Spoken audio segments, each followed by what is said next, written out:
Why don't we start with a happy birthday song for Barbara? Can we do that? Can we give her a quick happy birthday? Happy birthday to you. Happy birthday to you. Happy birthday, dear Barbara. Happy birthday to you. And many more. 92 years old today. And I love that you sang to yourself as well. Beautiful singing voice. Yeah, so good morning. Welcome to the UU community of Halifax. My name is Ben Robbins, and I am glad to be your minister. Our mission is to provide a community that nurtures personal and spiritual growth, practices inclusiveness, celebrates diversity, and affirms individual and collective commitment to community service and social justice. Some of us admire the religious radical Jan Hus, who was burnt at the stake for standing by his beliefs. His followers became known as the Moravian Church, and they adopted a slogan that resonates with a lot of open-minded, compassionate people. Their slogan was, and is, "In the essentials, unity, in the non-essentials, liberty, and in all things, love." Today, and during Joys and Sorrows, we will place a stone in memory of our own Leslie Robinson, who very suddenly got liver cancer, and he died on Thursday morning, surrounded by family. Yeah, quite a shock. You might have known Leslie as a retired United Church minister, and before that, he was a longtime minister in the Moravian Church. So in the essentials, unity, in the non-essentials, liberty, and in all things, love. Please see the announcements in the order of service, and note that today, after the service, we have a humanist discussion right here, and all are welcome. Thank you to our volunteers and staff who make our Sunday services possible. Riley Friesen on tech, Tristan Kellaway on keys. We have the Afterchoir playing today, and James Morris is our service assistant. A special thank you to Andrea Dewar for the additional programming that she lined up for December. It's on the website and will be in the December newsletter. Now we have Irene Barros-Johnson with our land and climate acknowledgement.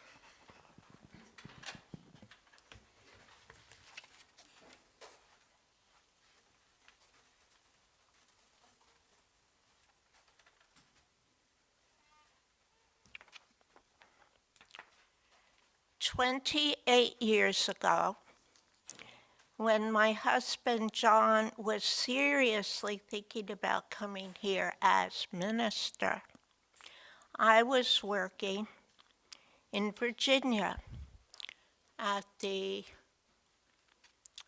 Jamestown settlement. And I idly wondered if there was a connection between Virginia and here. So I idly went to my bookshelf and pulled down a history of early Virginia. And guess what I found? In 1613, a sea captain from Virginia, without permission from England, came here and burnt down Port Royal. 1613. So, in a few years I wrote a play about it, blah, blah, blah. Well, I have since thought about this play. And these Frenchmen, however many there were. And I have figured out that if I don't know what Mi'kmaq, what foraging was in that time, my play makes no sense whatsoever. So, we acknowledge that we are meeting today on the ancestral unceded land of the Mi'kmaq people. The peace and friendship treaties of the 18th century remind us that we are still all treaty people. In keeping with our UU principles, we commit ourselves to collaboratively move towards truth, reconciliation, and equity for the Indigenous, Black, and other marginalized people who experience systematic oppression in our communities. We also recognize. We are called to address the human-caused climate crisis that is threatening all life on Earth.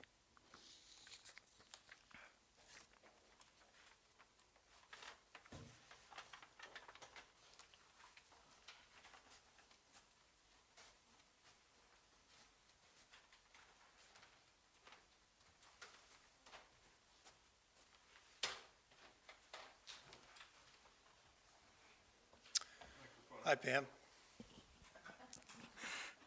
As many of you know, we have a pledge drive, a canvas going on right at this time. And Pam is here to give us an update as to the progress.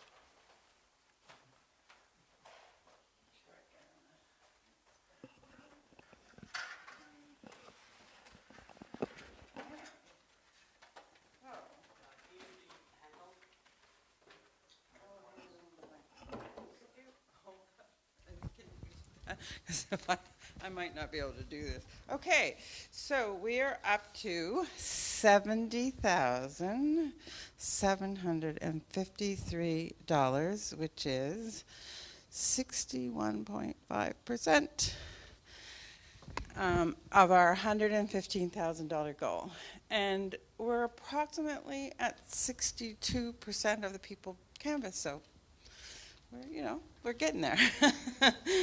We started a little bit, we started a week later than we usually do, so I'll probably do updates until the first week of December. I usually try to wrap this up by the end of November, but since we started a little bit later, I'll go a couple weeks later. Thank you.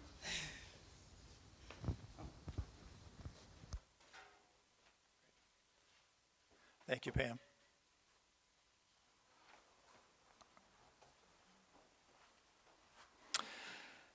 Our chalice lighting reading today is from one of my favorite inspirational quotes written by Albert Schweitzer. He expresses our joint reliance on one another.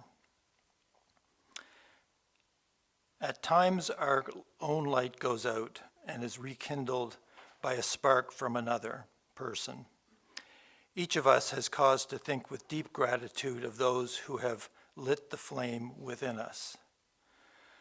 And at this time, we'll turn our attention to the hymnal. And what's that? Oh, yes.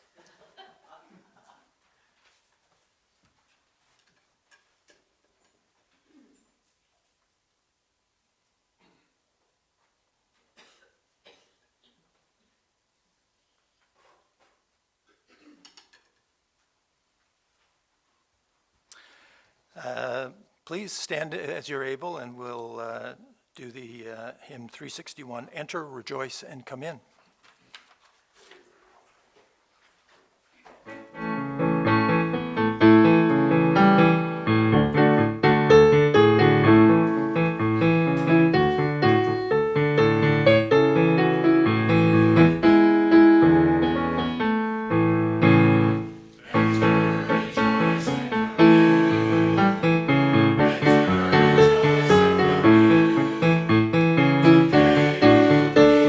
Rejoice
At this time, we turn our attention to joy, sorrows, and complex truths.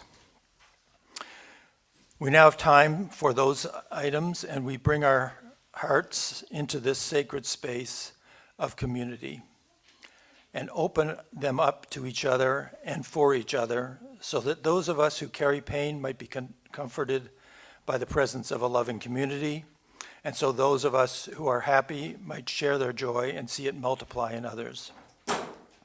And so that those of us who carry complex truths might find a welcoming space to process the meaning making in your life. This is our communal well that holds us in our and all of our stories. The water can remind us of the connection to all of life and to life, Earth itself.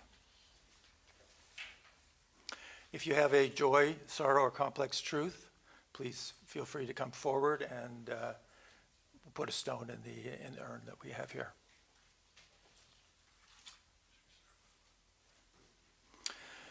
So we want to first send out a condolence to Leslie Robinson and his family, to Margaret and the family.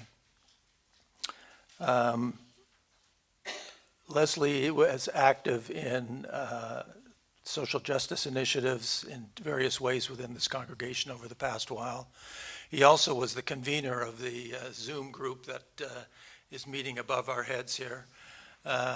He shepherded us such that nobody got to monopolize the conversation. It was a broad, open communication of ideas and so on, and news from each and every one of the group that was part of the Zoom. I wanted to indicate that there was a sort of an obituary that was in the church email, and so you might want to take a look at that and just think of Leslie and Margaret and the family at this time, and I'll put a stone in the urn.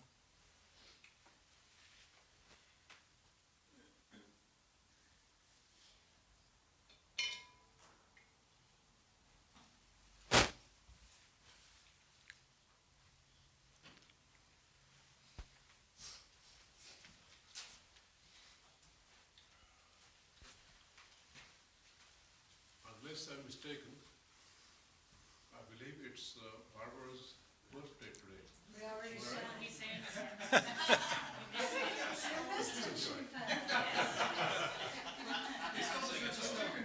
you want to do a solo? We also have Gina online as well too.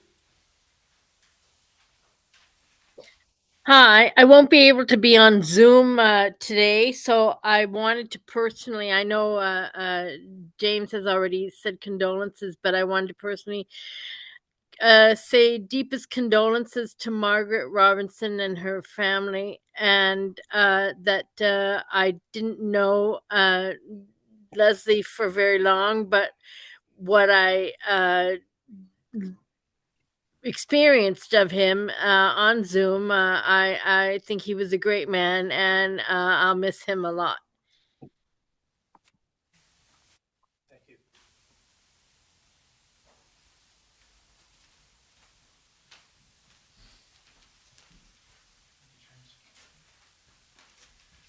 Good morning. My name is Jeff Richardson, and I too am deeply saddened by. Can you unmute it? Press the yellow button. Yeah. How's that? Okay. Good morning. My name is Jeff Richardson, and like many others, I'm deeply saddened by Leslie's passing. He was, as James said, a great facilitator, joining frequently by Zoom, and he just had a way of keeping everybody, including everybody. But I do have some great news to share, and that is that Colin Kerr is recovering nicely from a hip injury, and all going well. He expects to be going home on Wednesday after a 6-week stay in hospital, or a confinement in hospital, as Colin would call it. But Thank you. Hi there. Hello. Most of you know me, but I'm Jessica Friesen, the former music director. And I have a joy. This is the second time since I've come since I have left, but I have a joy. My friend who has moved to Iceland, little Marion, some of you may know her.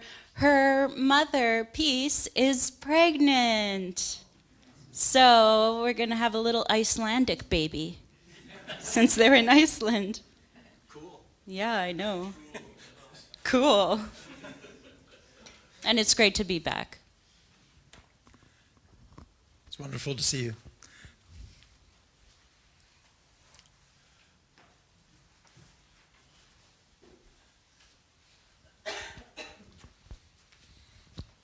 And hello.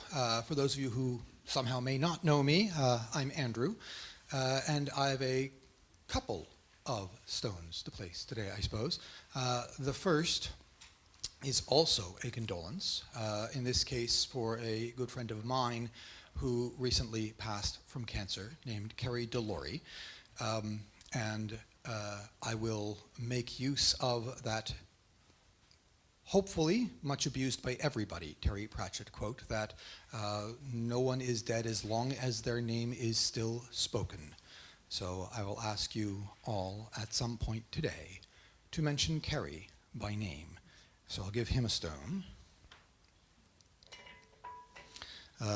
In good news, on the other hand, I have also recently reconnected with a friend that I thought I had entirely lost touch with. And I think that deserves a stone as well. And last, although yes, we sang happy birthday, you wanted to add a stone for it, and I think you're right. So here's a stone for your birthday, Barbara. Thank you.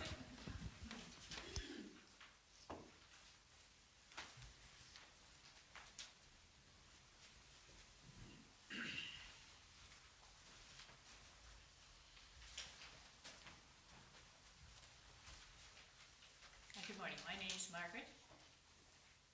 Yellow light off. It's counterintuitive. My name's Margaret, and again, I want to speak about Leslie briefly.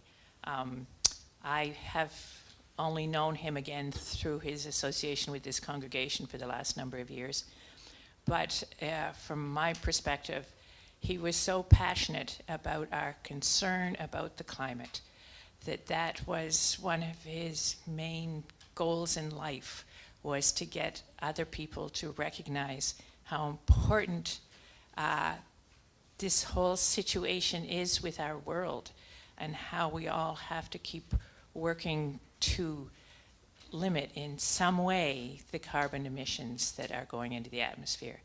And that's why we have a climate crisis team, because he didn't want it just a climate team, he wanted it a crisis team. So that was such a main focus of Leslie's life in the last few years. I just wanted to remind people about that. He wouldn't want you to forget.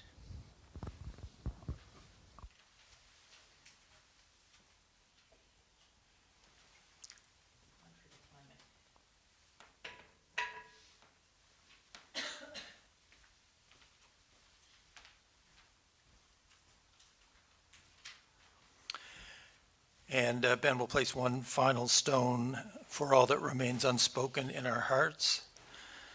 And we'll move on in the order of service to a meditative hymn, number 108 in the gray hymnal, My Life Flows On in Endless Song.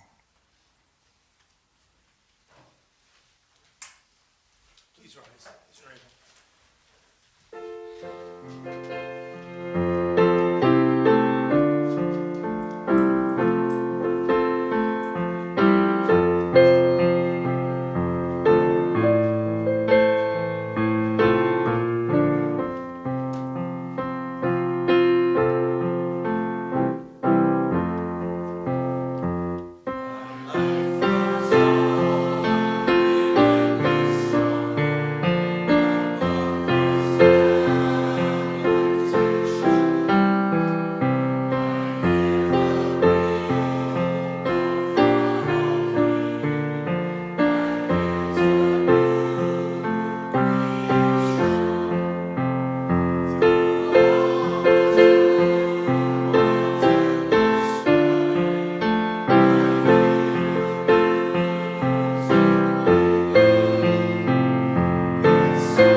It's now time for our offering.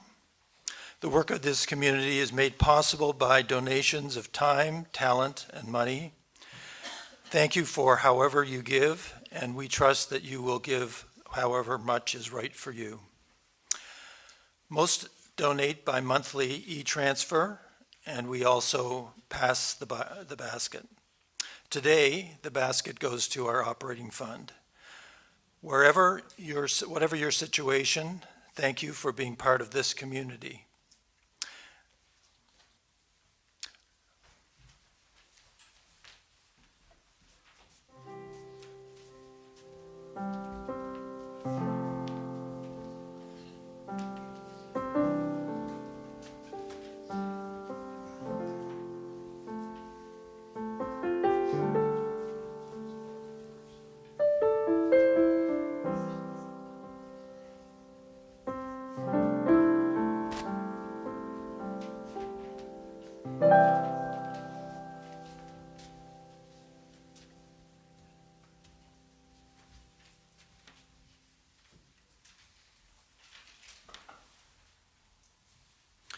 We now have the Afterchoir with our offertory song, Turn, Turn, Turn, which I hope you will know somewhat. And it was a hit back in the day. Pete Seeger wrote a revised or version of it.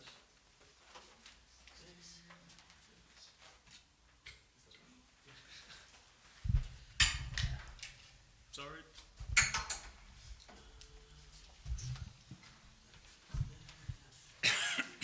Excuse me.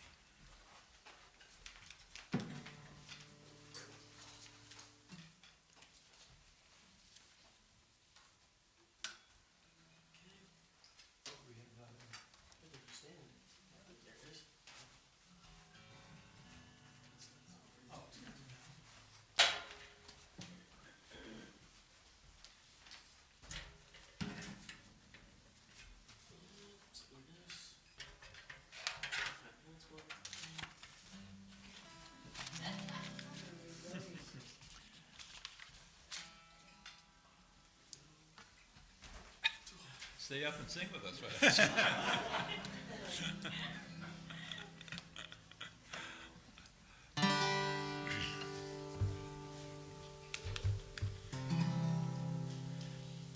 Everything turn, turn, turn. There is a season, turn, turn, turn.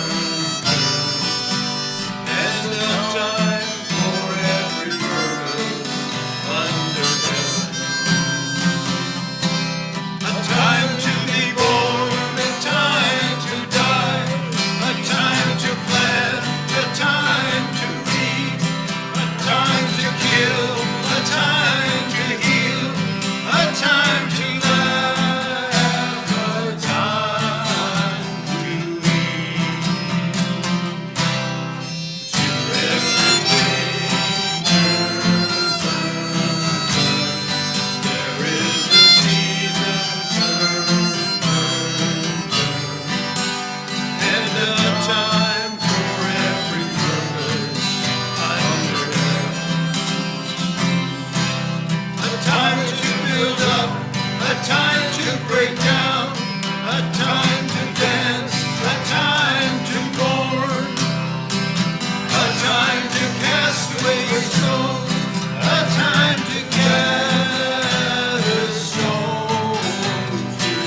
Thank you. Why don't we move?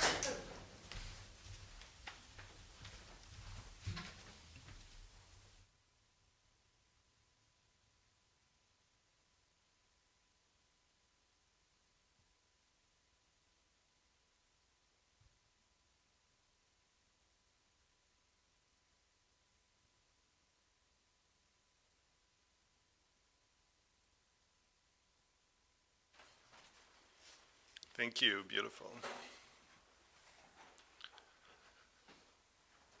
Let's start the reflection simply by breathing together. Let's just breathe together for a few breaths. We are mammals. We breathe. You might notice your feet on the floor.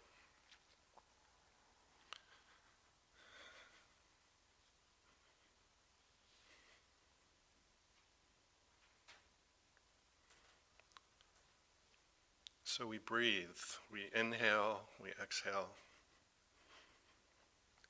We welcome the outer world. We expel the outer world. We inhale,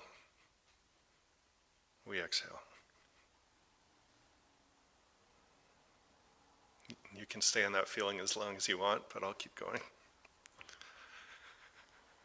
Just love when it's a natural rhythm. The inhale naturally ends. A pause. The exhale naturally begins. Breathing like a baby. It's easiest for me to breathe naturally first thing in the morning and last thing at night. That feeling of groundedness and nothing else to do but breathe. Throughout my day, it's helpful to notice, am I breathing naturally or has tightness arrived? Did the traffic or the news or that last interaction interrupt the fullness of my breathing? Am I now forcing the process?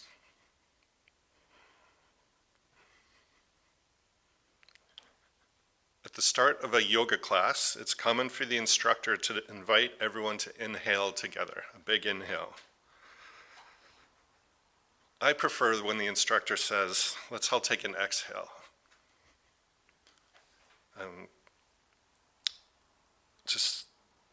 They say, after you take an inhale, just take a complete exhale, then just relax and see what happens. Why don't we try that? Just take an exhale and just relax and see what happens.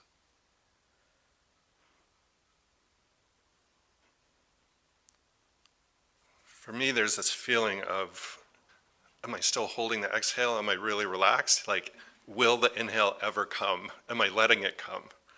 And even if I am holding it eventually, it comes. If I just relax and be patient, the inhale comes.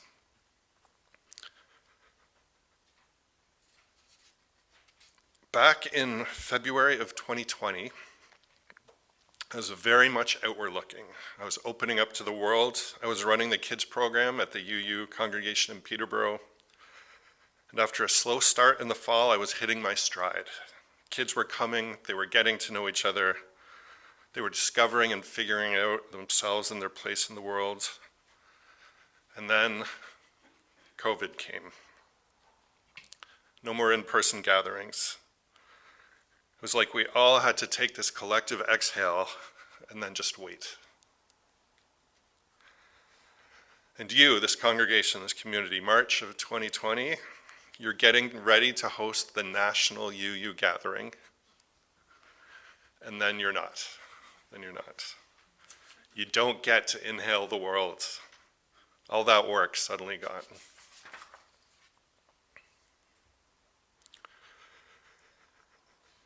I did so much reading during the pandemic.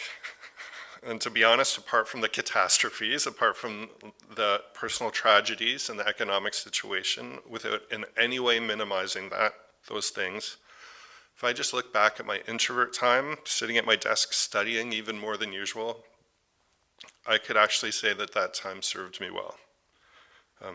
Having a very outward-looking life, it was a time of turning inwards that helped me to find balance. it did last longer than I would have liked. For some of us, it was a very difficult time, an isolation that maybe altered your nervous system in a way that doesn't disappear the moment the light turns green. We complete the exhale, but the inhale doesn't come, and we're stuck.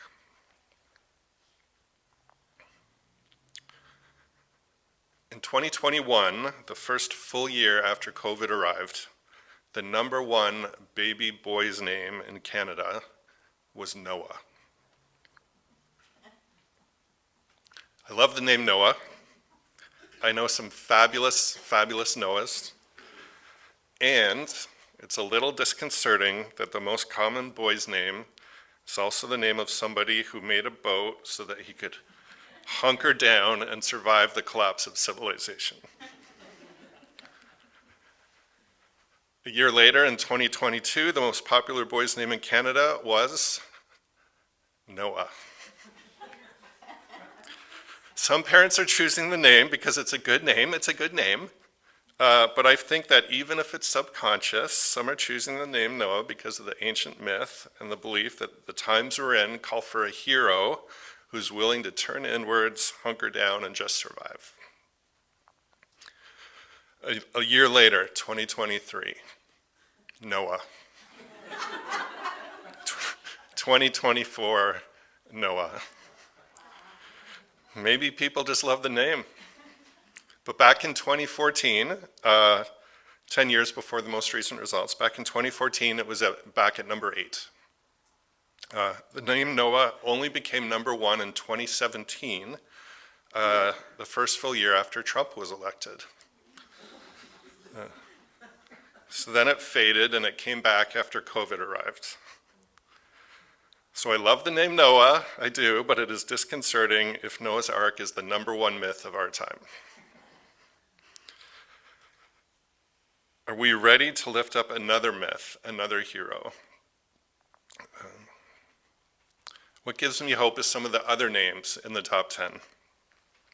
So the second most popular baby boy's name in Canada is Liam, presumably named after Liam Neeson, the action hero who saves the day from criminals and tyrants. Thank you, Liam, we need you. #3 is Oliver, presumably named after Oliver Twist, who went through some hard times, but came out of it okay. #4 and #5 most popular baby boys' names in Canada are Leo and Jack. I hope those are not references to the movie Titanic. I much prefer imagining that parents are naming their boys after that epitome of integrity and leadership, the Lion King, Leo the Lion, and that adventurous child who went up a beanstalk. If the times we live in are calling for those names, then we are in good hands. What about girls? I'll get to girls in a second. Thank you for asking. And I wasn't sure if I went too far with this, but I appreciate you, the encouragement. So one more name from the boys. The #6 most popular baby boy's name in Canada is Lucas, presumably named after George Lucas. So when George Lucas created Star Wars, he renewed the myth of the universal force for good, defeating the forces of ego and empire. Lucas imagined a whole cast of people who were not willing to hide out on their home planets. They needed to reach for the stars, take on the challenges of the day, even challenges in over-the-top scary masks.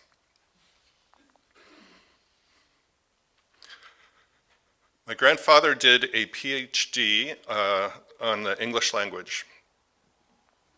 He looked at what words we use to describe colors. What can we learn about the past based on the words we use for colors, the words that come and go? And when my grandfather died, he left behind his PhD notes. So I got to look at a list of 1,700 words for different colors over the centuries. In militaristic times, we got navy blue and battleship gray. In nature-loving times, we got lilac and forest green. He concluded that you really could learn a lot about the times from the words people used for colors. So we're going to keep going on with baby names. Let's do this. What can we learn from baby names? The most popular baby girl's name in Canada is Olivia, which means peace and prosperity, a very hopeful vision.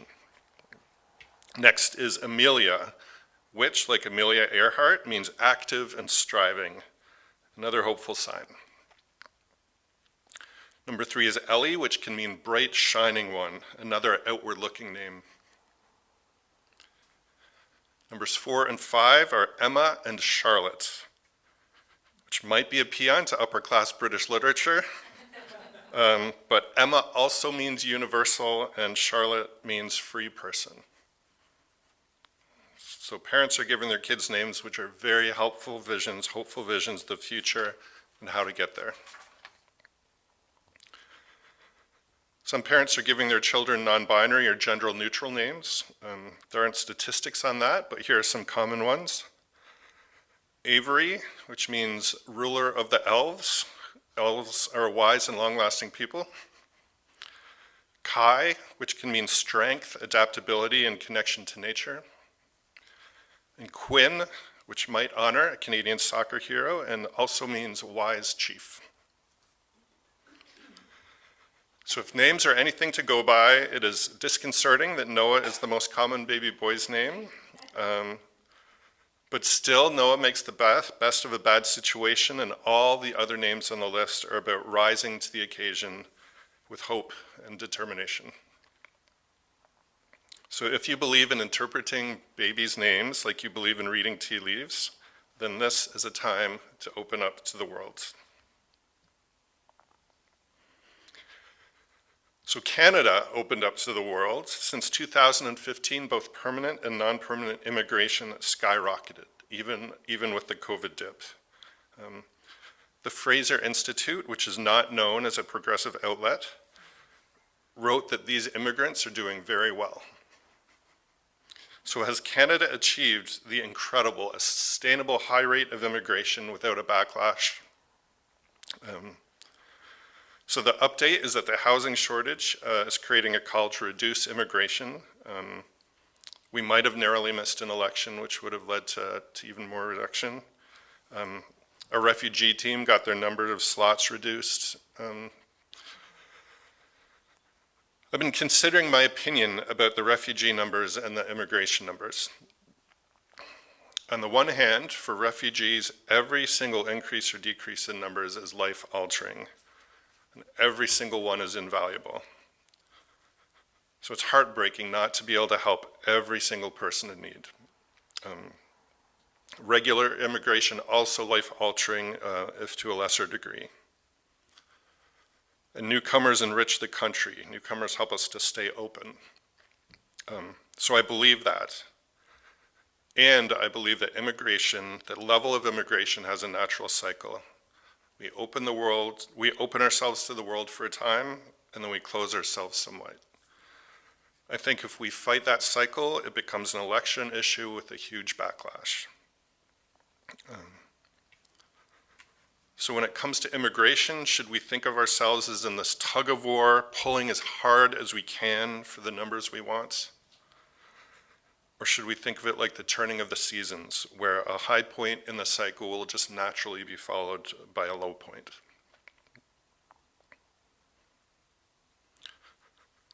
As an individual, it's complicated enough deciding how much to open up to the world and how much to nest. My nervous system, my psychology, my emotional and intellectual needs. After a full day of work, even just for me as one person, it is complicated to decide how much to open to the world. And then as a household, it's more complicated still. There's Tanya's needs, there's Henry, our dog's needs, our cat's needs. We need to listen to each other and figure it all out together.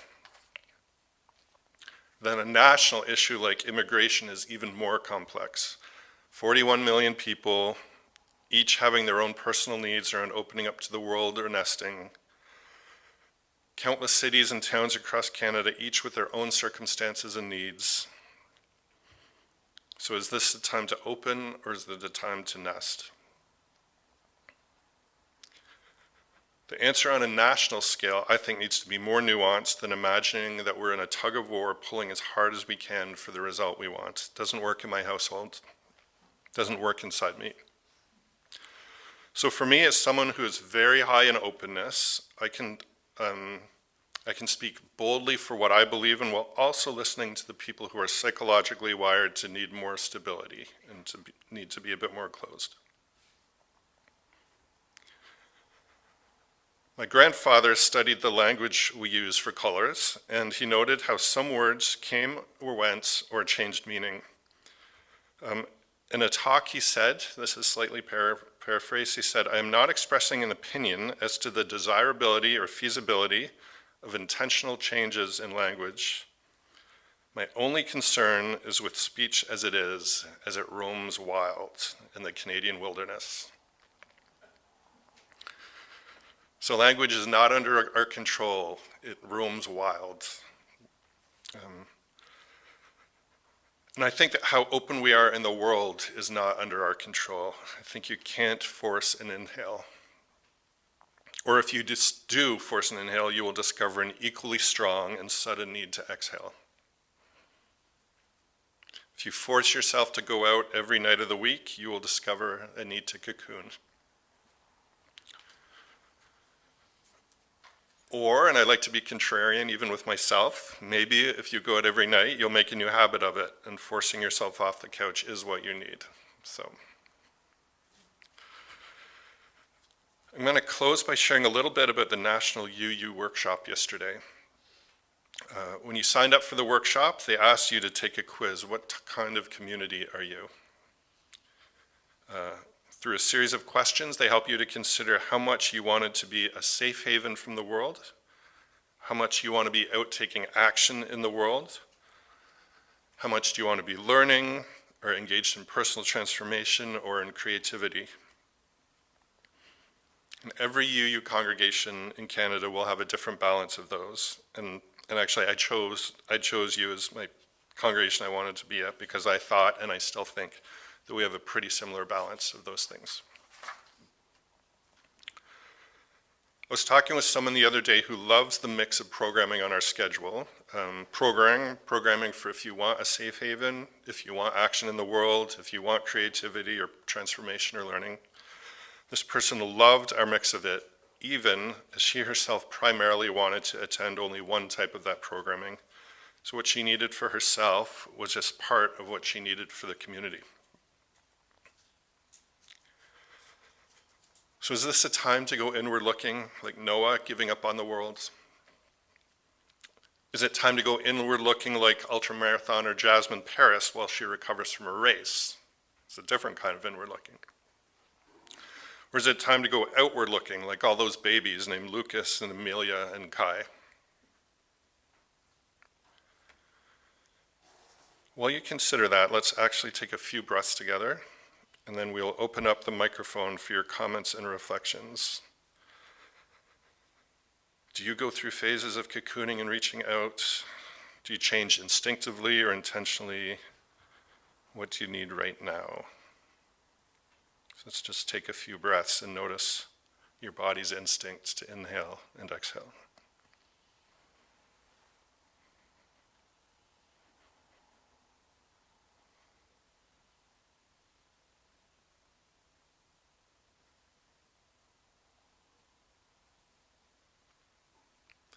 And if you would like to share your thoughts, please come up so that people on Zoom can see, and I will hand you the microphone.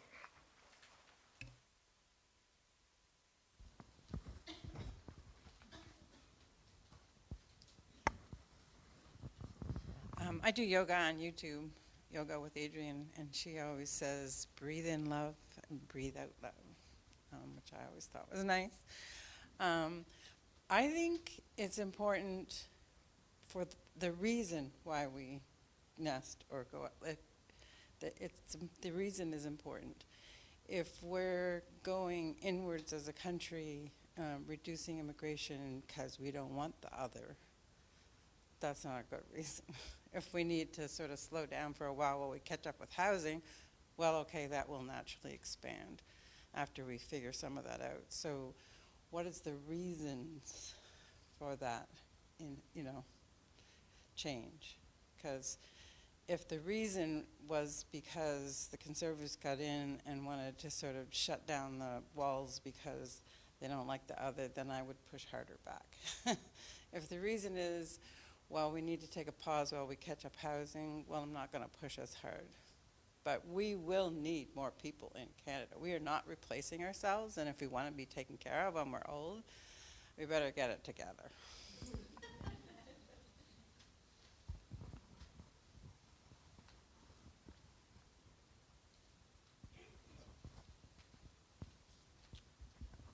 You know, Olivia comes from olive. Just think about that.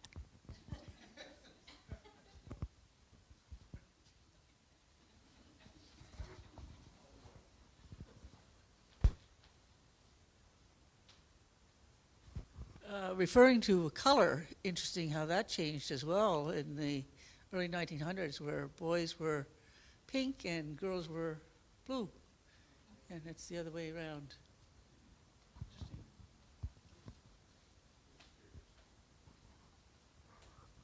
Barbara. While I am celebrating my 92nd birthday, one of my little great-grandsons celebrating his 5th year. And he has said that as soon as his legs grow long enough, he is going to play the organ. That is a hopeful sign for the world.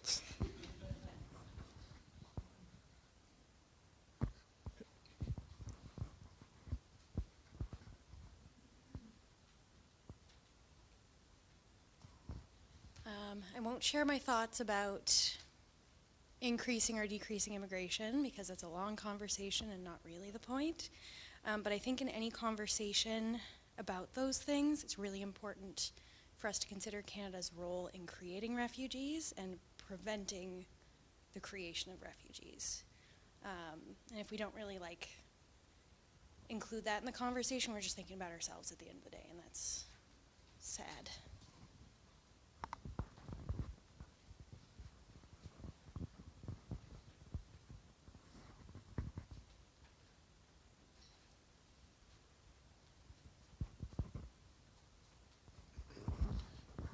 I just wanted to say that it was a great reflection, very inspiring, very natural, so thanks very much.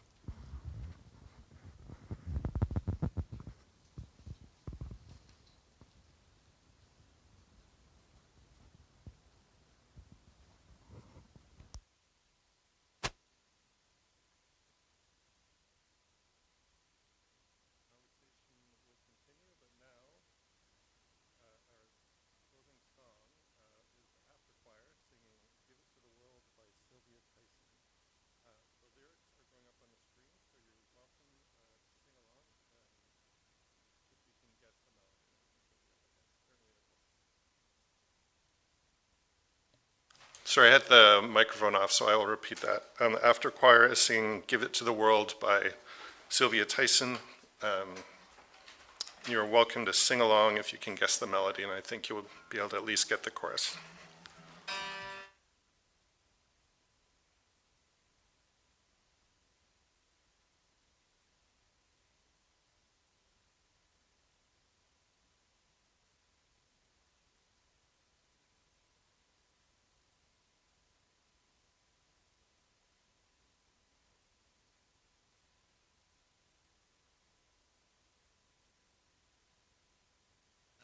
Was not as commonly the songwriter or whatever as her partner, Ian. But this one, anyway, jumped off the shelf at me. So.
everybody what you have gained.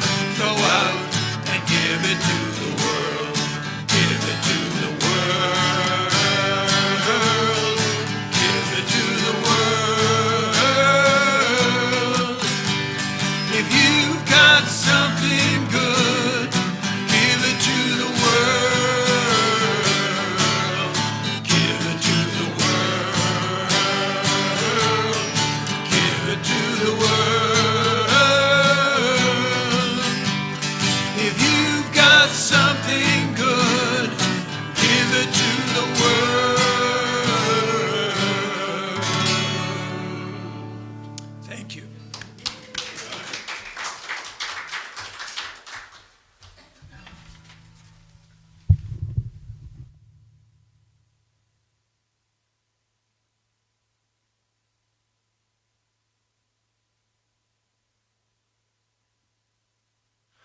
So if this is an adventurous time for you, do it with love. If this is a time of rest and renewal for you, do it with love. We need both the inhale and the exhale, and in all things, love. After James extinguishes the chalice, I'm going to hop onto Zoom to connect with our Zoom participants.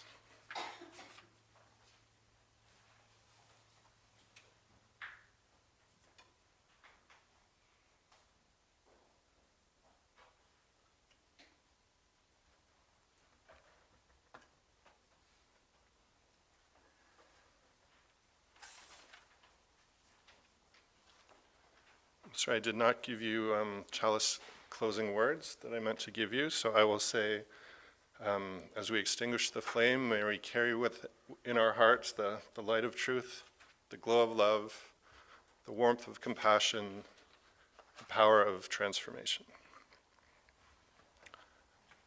Oh, there it is. Okay, you do have it. I'll finish up. The humanist discussion is happening right here at noon. All are welcome.